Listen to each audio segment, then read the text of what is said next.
Well, some of the most misunderstood water on the planet might be groundwater.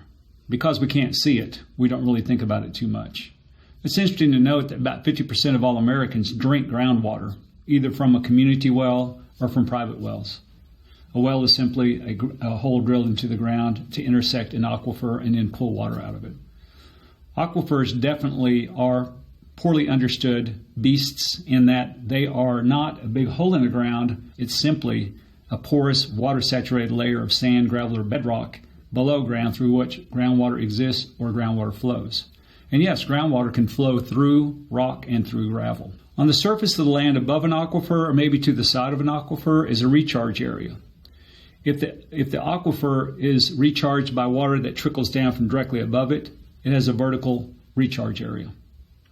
The recharge area is very important to the existence of the aquifer. Without recharge of water coming from above, the aquifer, if used by humans, could eventually dry up or at least get out of reach of humans as far as contact with a well. Sometimes water falls many miles away from an aquifer at the surface, percolates into soil, but then moves along a horizontal gradient to resupply the aquifer. In this case, it's called a lateral recharge. The word lateral means sideways or to the side. As humans build more and more things at the Earth's surface, let's think shopping malls, parking lots, homes, roadways, these are called impervious areas. Impervious means water can't go through that.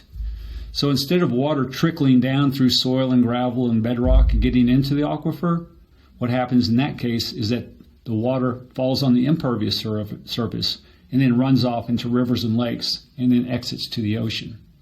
In this case, if we're drawing water out of an aquifer, then we can cause the aquifer to eventually dry up or at least become out of reach to our well. So we need to be conscious of that going forward, especially since 50% of all Americans use groundwater. When looking at a diagram of an aquifer, we see two different types of aquifers. One's called a confined aquifer and one's called an unconfined aquifer.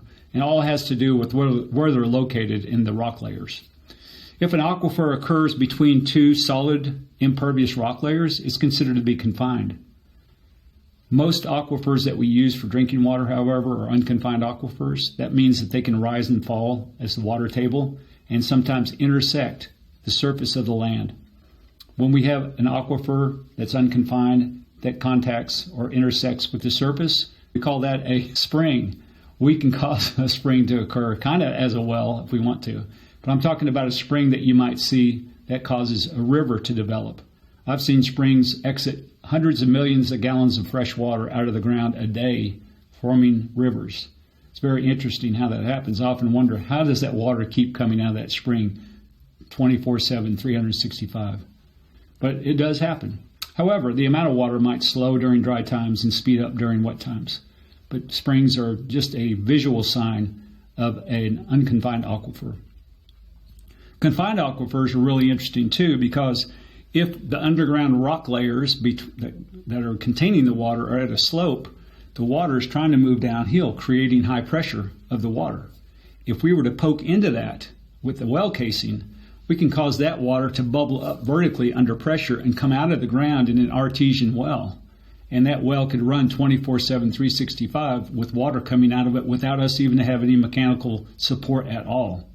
Artesian wells are not really common, but they do exist, and they are related to a confined aquifer below ground. Very important to realize that what we do at the Earth's surface impacts all aquifers.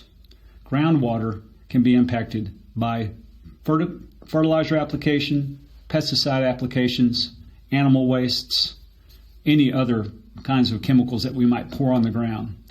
If you pour gasoline or oil out or diesel out on the ground, there's a chance that it could percolate down through the soil into groundwater, polluting that groundwater. A very small amount of a chemical can pollute millions of gallons of groundwater.